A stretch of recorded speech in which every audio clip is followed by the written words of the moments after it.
Dia, a paz do Senhor.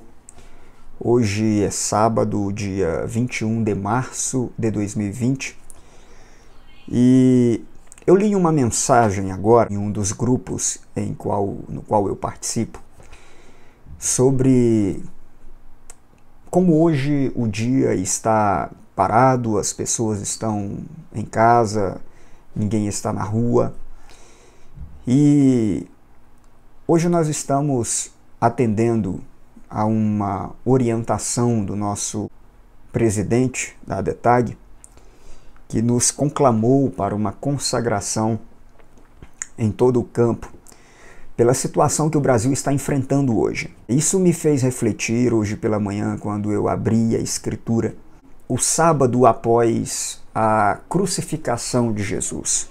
Eu li rapidamente qual é a informação que os 4 evangelistas trazem acerca do sábado.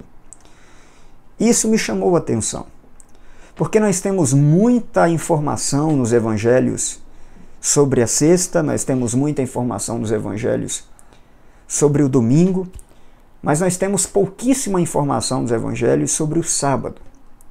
E eu penso que há um significado teológico muito importante no sábado. O evangelho de Mateus, por exemplo, ele não informa nenhuma atividade dos discípulos no sábado.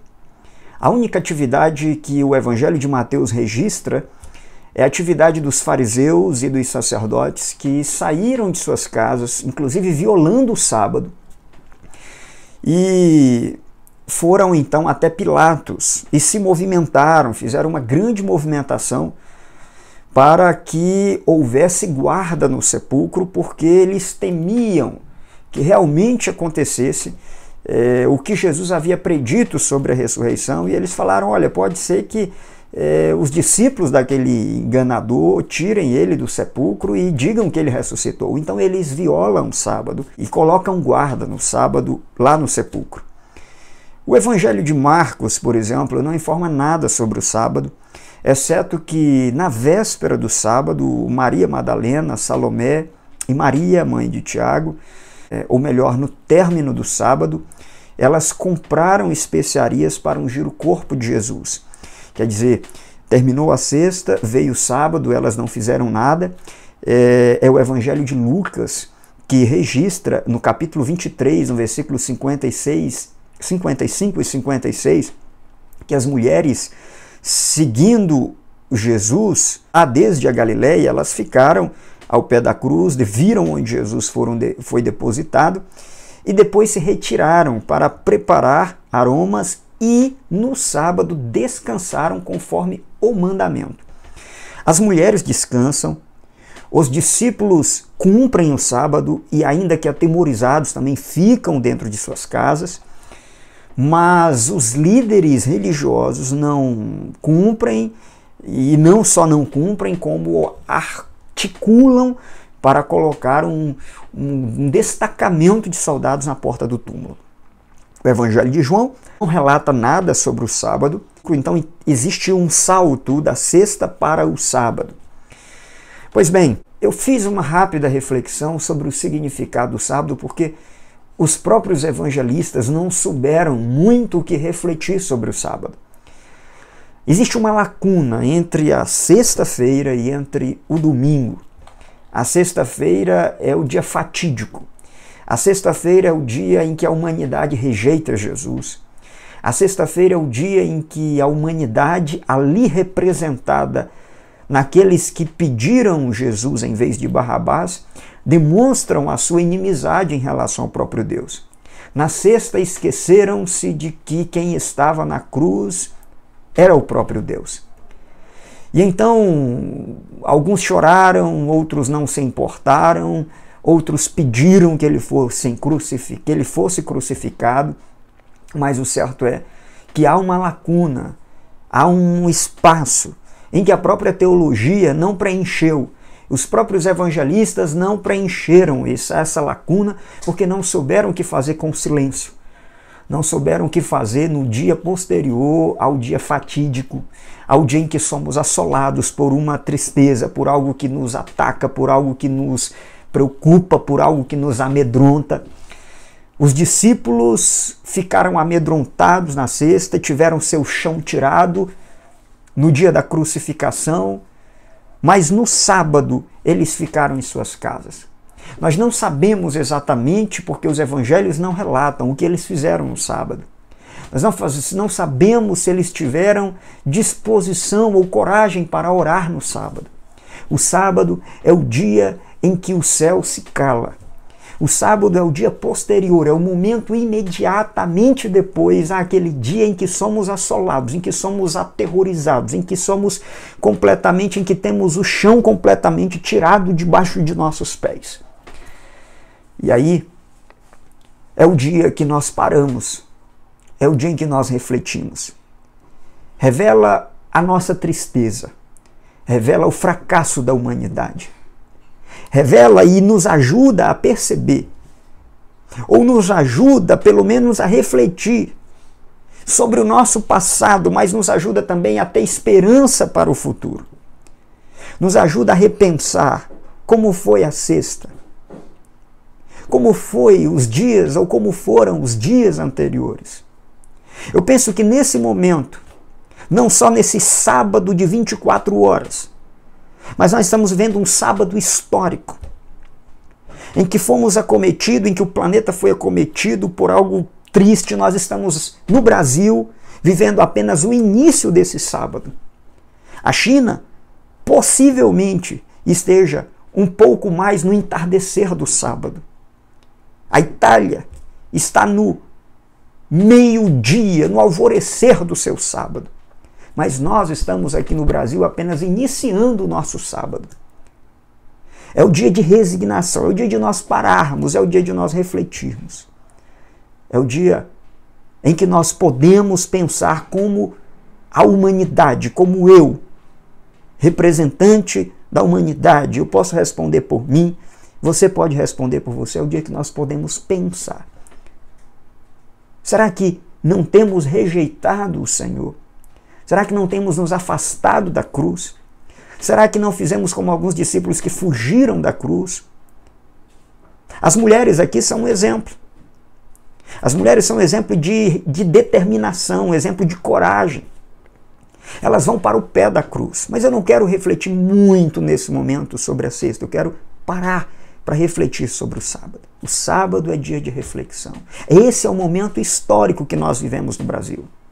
É o dia em que os pregadores pararam de circular em todo o Brasil nas festividades. Os grandes e famosos cantores pararam de circular, tiveram suas agendas interrompidas, os pregadores tiveram suas agendas canceladas, as igrejas tiveram seus cultos e seus eventos maiores cancelados, e justamente isso tem que ser feito mesmo.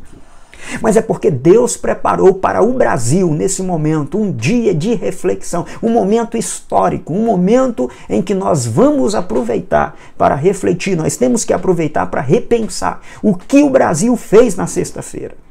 O que a humanidade e o próprio Brasil tem, em muitas ocasiões, em muitas situações, rejeitado o Senhor. Agora, o sábado também nos aponta para a esperança. Se o sábado nos faz rememorar o que aconteceu no dia anterior, o sábado também nos mostra uma outra coisa. O sábado é dia de temor, sim, mas é também dia de obediência. As mulheres, em obediência ao mandamento, ficaram em casa. É hora de nós atentarmos para isso. Os líderes religiosos e os fariseus e as autoridades não quiseram. Saíram, foram lá articular, aproveitar-se desse momento para articular, guardar o sepulcro, saíram, quebraram a determinação da lei mosaica que eles não podiam andar durante o sábado, tinham um determinado espaço que eles poderiam andar. Mas as mulheres, os discípulos, ainda que completamente entristecidos, ainda que completamente aturdidos e amedrontados, pararam no sábado. Pararam para refletir. E aqui nós temos uma outra coisa. É hora do povo de Deus atentar para esse momento histórico. Não é hora de correr. Não é hora de sair por aí. Não é hora de se desesperar. É hora de acalmar, é hora de parar, é hora de se entristecer, é hora de chorar, é hora de orar, é hora de clamar, é hora de se prostrar, é hora de se humilhar. Agora, eu dizia que o sábado também aponta para uma outra coisa. O sábado aponta não só para o seu passado, porque o sábado é precedido pela sexta, mas ele é sequenciado pelo domingo. O sábado diz que nós tivemos uma sexta e que estamos chorando por isso. Mas o sábado também nos aponta para uma outra coisa, que nós temos um domingo à nossa frente. E eu quero com isso que você não perca de vista a esperança. O sábado ainda pode demorar para terminar aqui no Brasil. É possível que nós estamos apenas no primeiro sábado em que o Brasil de fato entende que tem que parar. Eu estou aqui no meu prédio e daqui eu consigo ver, lá embaixo, que a movimentação ela está realmente quase que parada. Mas o Brasil ainda tem pouca movimentação, mas ainda precisa parar mais. Nós estamos apenas no início. Mas nós temos que entender uma outra coisa. Nós vamos parar. Nós vamos aproveitar para orar. Nós vamos aproveitar para refletir.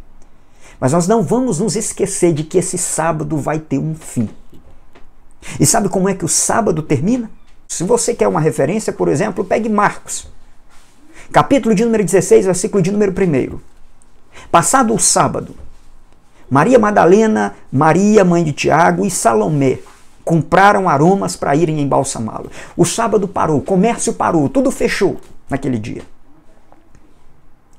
Mas quando terminou o sábado, no sábado às 18 horas, porque é assim que termina, é nesse horário que termina o sábado dos judeus. Então elas saíram, o comércio começou a abrir as portas. Elas conseguiram um lugar para comprar especiarias, porque se elas saíssem antes, elas não encontrariam. E a retomada do comércio, a retomada da movimentação financeira, a retomada do comércio, do local de compras, é o início. É um indício de que, na sequência, vem o dia de domingo. O domingo da Páscoa, o domingo em que o nosso Senhor Jesus ressuscitou. O domingo em que, não obstante, os discípulos ainda não tivessem percebido a vitória e a ressurreição, mas já estava decretado por Deus aquele dia. O Senhor Jesus já havia ressuscitado. E só faltava os discípulos perceberem e se darem conta de que o sábado já havia acabado. Não apenas o sábado de 24 horas, mas o sábado histórico. Aquele momento de luto. A humanidade está no seu dia de luto. Alguns ainda no início. Outros já no meio do dia. Outros já passaram por momentos muito terríveis e estão conseguindo superar, estão no final do sábado, no final do luto, já conseguiram estabilizar a curva, o gráfico do boom da epidemia desse Covid-19, mais popularmente conhecido como coronavírus. Então, em nome de Jesus, eu quero conclamar você, esse momento que não fugiu do controle do soberano do universo, deve ser utilizado por você para refletir como foi os dias ou como foram os dias anteriores da sua existência.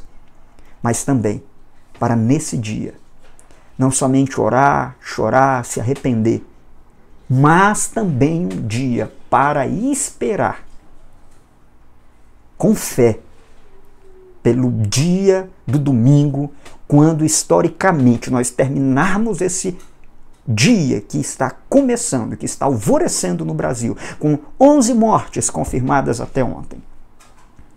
Esse luto vai passar. E em nome de Jesus, nós contemplaremos o domingo e um dia, quando nós menos estivermos esperando, achando que está tudo acabado, o Senhor Jesus vai se colocar ao nosso lado como se colocou ao lado dos discípulos indo para Emaús, para nos alertar e dizer, é dia de sorrir, porque já houve ressurreição e a vida não está mais em ameaça. Que Deus abençoe o seu sábado. Mas que você não entenda esse sábado apenas como um sábado de 24 horas, mas que você entenda que estamos num sábado histórico. E que Deus abençoe esse momento do Brasil, esse momento da sua vida, que os homens de Deus, pastores, cantores, pregadores, todos esses que não estão por aí nos aeroportos, entendam que é momento de refletir. A igreja precisa aproveitar esse momento para parar, para refletir. É o momento em que os discípulos podem, devem estar dentro dos seus lares, mas não devem se esquecer de que nós temos um Senhor que prometeu que no mundo teríamos aflições, mas que deveríamos ter coragem, que deveríamos ter bom ânimo, porque isso é o que nos fortalece. Que Deus abençoe a sua vida, em nome de Jesus.